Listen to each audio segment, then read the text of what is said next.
Welcome back to page 121. Today we're going to take a look at Carpet of Flying and a couple of other associated carpets, rugs, out of the Dungeon Master's Guide. Carpet of Flying is a very useful, very powerful magic item. I will zoom in on said carpet. There we are. Carpet of Flying. The size, carrying capacity, and spread of the carpet are determined by use of the table below. Each carpet has its own command word to activate it. Each is then controlled by spoken directions. If the device is within vocal range, the command word will activate it. These rugs are oriental make and design. Each is very beautiful and durable. Note, however, that tears and other rents cannot be repaired without special weaving techniques, which are generally known only in the East. So, little reference to the Carpet of Flying being of Middle East or Asian origin. And then we have a 3x5, which will seat one person with 42-inch speed. A 4x6, which will seat two persons, 36-inch speed. A 5-foot by 7-foot carpet will seat three persons for 30-inch speed. And a 6-foot by 9-foot, which will seat four persons, 24-inch speed. So pretty powerful. It doesn't state that the user has to be on the carpet. So we've allowed it over the years to be summoned. It says here it has its own command word to activate it and is then controlled by spoken directions. The device, if it's within range, voice range, the command word will activate it. So we've allowed it to do kind of like the Silver Surfer's surfboard in the comic books. He says, "To me, my board," and the board will come to him, or it is mental command. So we have allowed it, as long as the carpet could hear you clearly, we have allowed the carpet to be summoned that way.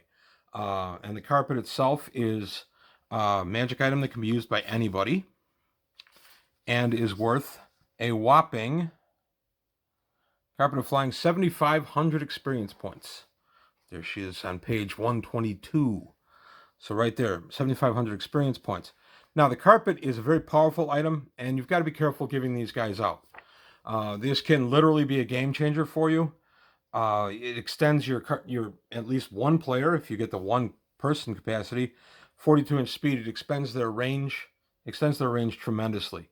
You can fly around on this thing. You can scout ahead. You can scout from overhead. However, as a flying platform, it's also fun to have a dragon or a griffin or something swoop past the thing, make a diving rake at the occupants of the carpet, that kind of thing. But you've got to be careful with this. This can be really powerful magic item that can really change your game. I would not give out a Carpet of Flying before 10th level. I don't think I've ever given one out before 10th level. If I have, then I was trying some kind of experiment. But I only remember giving out a couple of these over my time as a DM. And generally I will give it out 10th level or after.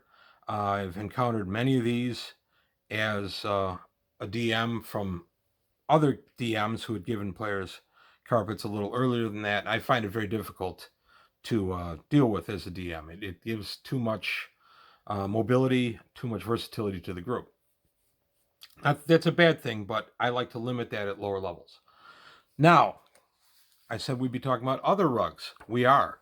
We're going to talk about the Rug of Smothering next, and then, of course, the Rug of Welcome. The Rug of Smothering is specifically a cursed item.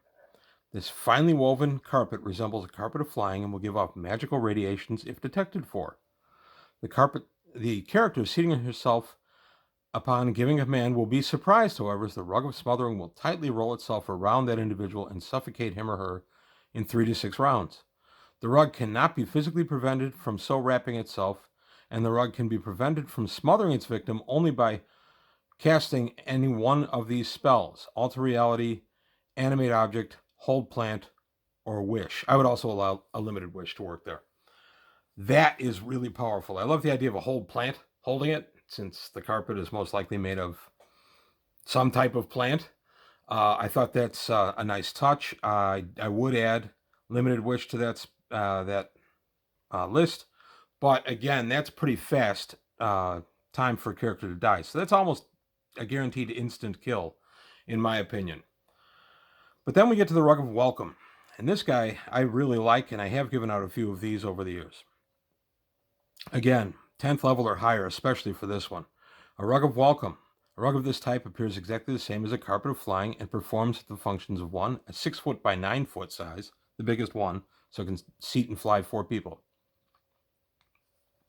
But a rug of welcome has other powers in addition. Upon command, it will function as a rug of smothering, entrapping any creature up to ogre size which steps upon it. A rug of welcome will also elongate itself and stiffen to become as hard and strong as steel, the maximum length being 27 foot long and 2 foot wide, to serve as a bridge, a barricade, etc. In this lighter form, it is AC 0 and will take 100 hit points to destroy. Best of all, the possessor need only utter a word of command and the rug will shrink to 1/12 size for easy storage and transportation. That's pretty powerful. I don't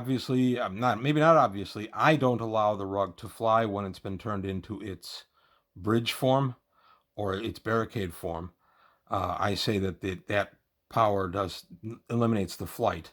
I don't want anybody flying around in a rug that's AC 0 with 100 hit points to destroy it. I like it to be easier to destroy than that. But the rug of welcome, when you command it, any creature that's standing on it will be entrapped as if it were on a rug of smothering. And to that end, I have given some of these out, and what the players will generally do is unroll it by the door, with making sure that no players are sitting on it or sleeping on it. They will have it by the door, and if something comes in and is standing on the rug, then they'll just command it to smother them. A rug of welcome is a magic user only item that's worth 6,500 experience points. It's interesting that this is a magic user only item and can be a valuable weapon in the MU's arsenal at higher levels. The fact that the rug can become the barricade and everything else, by the point you give this out, the MU already has access to a lot of the wall spells. So I don't know how important that is. The bridge can be good if you've got a bigger party to get across the chasm or whatever you have to cross over. And the best part is you can shrink this thing down to 1/12 its size for easy storage and transportation. One thing players always forget is that a 6 by 9 carpet is big and heavy. And if you have to carry that carpet of flying around at 6 foot by 9 foot, it's not easily stored unless you have a portable hole or a bag of holding. And if you have a bag of holding, you better roll that thing tight and hope you have the biggest bag of holding to store it in. Portable hole would be better. So that's all I've got to say. I'm a big fan of the carpet of flying and the rug of welcome, but I give them out very sparingly and only to higher level groups because I feel both of these can really alter the trajectory of a campaign. That's all I've got to say today on page 121. I want to thank you for your time. Thanks for watching, and I'll see you next time.